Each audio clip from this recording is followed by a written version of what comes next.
In this video, we'll be testing out one of the new leaders from OP04, Rebecca. Let's see if she has what it takes to beat the all-time tier 1 deck Zoro. I'll be piloting Rebecca and Ashraf will be piloting the Zoro leader. As of recording this video, the packs were not out yet, so we are still using proxy cards. And I might be making a Rebecca deck profile later on after I've had enough testing. Here you see me going first, so on my first turn I had no play, so I used the leader's ability to search the top 2 cards for a Dressrosa card, adding it to the hand and trash the other, and then I pass it back to Ashraf. So off Rebecca's effect, I took the barrier, which is a radical beam for black if you have 15 cards in the trash. So during his turn, he played the Izo, searching for a Whitebeard Pirates event, and following it up with a second Izo. So just doing the typical Zoro stuff, adding a second Whitebeard event. Back to my turn at 3 dawns.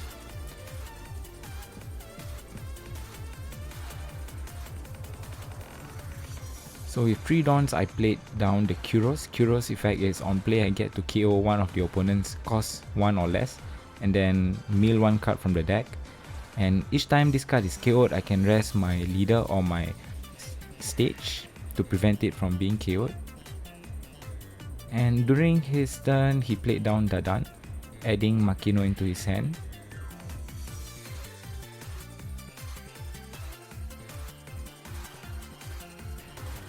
He attaches a Dawn onto Zoro and using 1 Dawn to play Makino. Makino tapping, giving 3000 to Izo, and Izo has 6000 attack swinging to the leader, which I took.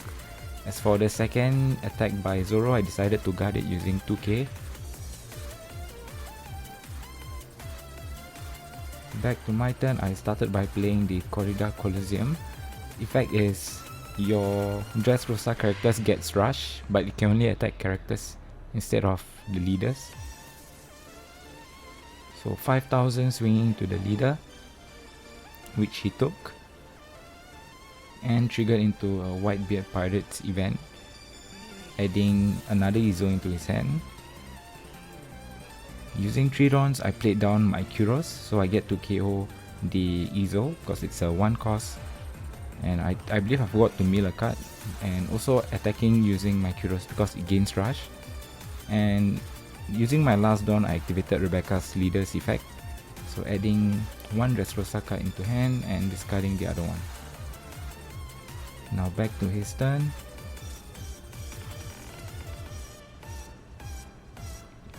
Started by attacking using the leader, which I guarded using 1k, and he played down his third Izo, searching for a 4 cost Marco.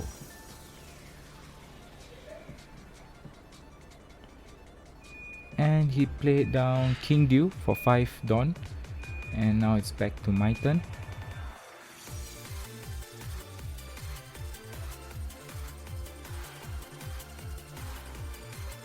So I played 5 Dawn, I played down Sabo. Sabo allows me to draw 2, discard 2, and then until my next turn, my characters cannot be KO'd by effect, so I don't have to worry about Fire Fist or Jet Pistol. And then next I use the leader's effect, paying 1 Dawn to add the King Kong gun. Then I use my Kuros to attack, which he didn't block, so now he's down to 3 life. And I had 1 Dawn left, so I attached it to Kuros swinging to the leader for 2, which he guarded for 2k.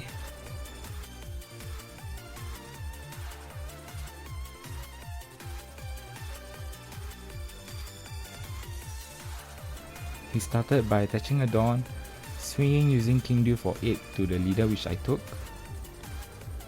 6000 swinging into leader, and I guarded it using 2k counter. Attaches a Dawn onto Kari Dadan, swinging for 5, which I guarded using 1000 counter, and he played down the 5 cost Marco and passing it back to me.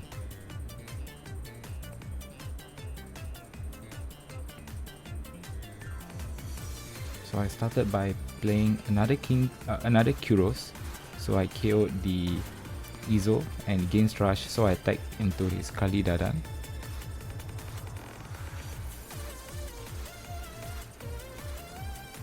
Then I swing using my other Kuros into the leader, which he didn't guard, for 5. And swinging one more time using Kuros, which he guards using 1k. With 5 Dawn, I play down Sabo to draw 2, and then it prevents my character from being KO'd until the next turn. Watching back this clip, I should have played down Sabo to protect my Kuros just in case he triggered into a 5 fist or even a jet pistol. But luckily we were not punished for this play, and I pass it back to him with 1 Dawn open. I believe right now I should have enough for... I should have at least 15 cards in the trash to play the barrier event. So 9,000 swinging to the leader, 7,000 into the leader and activated the Gum Gum Rain. So discarding a card and plus 3,000 counter. Next 7,000 swinging into the leader. I activated barrier, so it's a plus 2,000, but if I have a 15 cards or more in the trash, it gains 2 more K counter.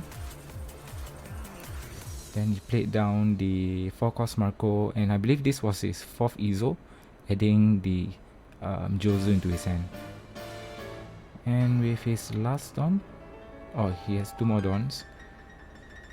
He played the Whitebeard Pirates event. I believe this was also his 4th copy, adding the 4-cost Marco blocker into his hand and passing it back to me.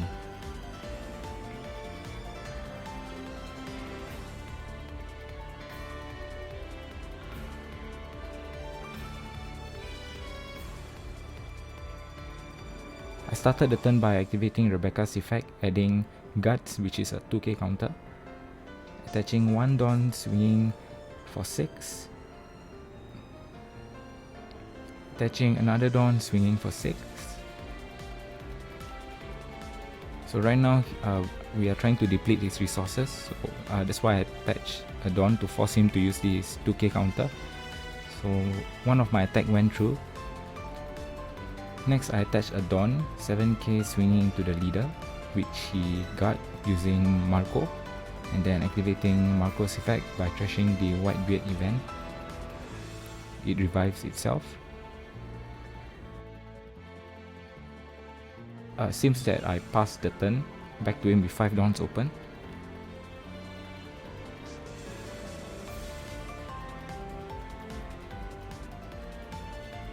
As usual, he started the turn by attaching 1 Dawn onto Zoro, so Izo is now swinging for 5, and then leader swinging for 6, guarded using the 2k counter, Marco swinging for 7,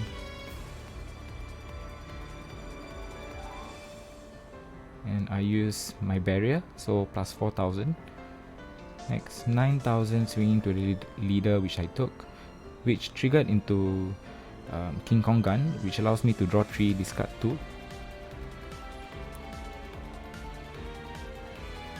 Next he played down his Buggy.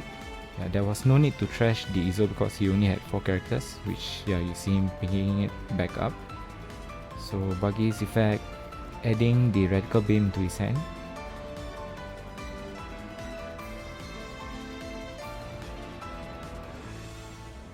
And with 4 Dawns he played down another 4-cost Marco,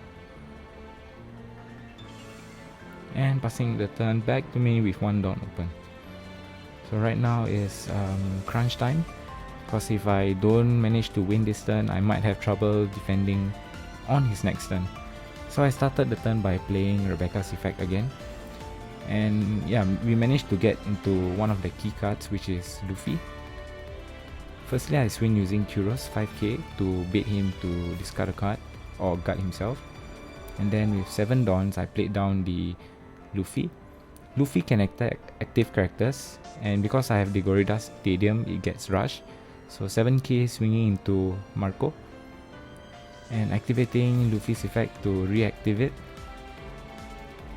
Because I knew he had a Radical Beam, I had to make sure I get rid of the Marco. So I attached my remaining 2 Dawns onto Luffy, 9k swinging to the Marco. And with that, I started swinging at him. So 5, 5, then 6. Finally used that radical beam, and I believe he still has one more in hand. And I was thinking of swinging, but I think I would need to defend myself because he had 4 attackers potentially. So with that, I pass it back to him with no dawns open, 1 blocker and 1 life left.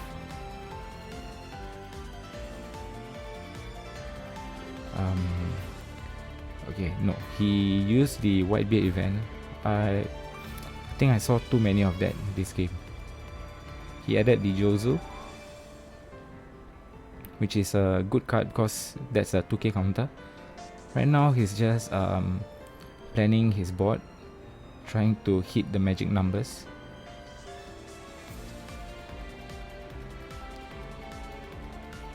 Only thing that worries me now is Diable Jambe. So I believe, okay, so 7,000 swinging to leader I got using 4k. And then another 7 swinging into leader. I use the Gum Gum Rim for 3k counter. So right now I'm safe because I have 1 life and a blocker. But he decided to get rid of my characters instead, so he swing to Sabo. And then 9,000 going into my Luffy.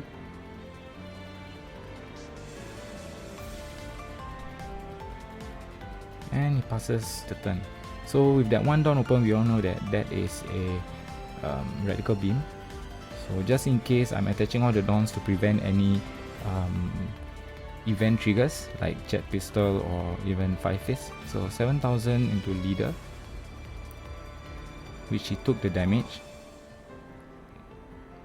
And then attaching all my dawns onto Sabo, swinging for 12, which he did have enough counter.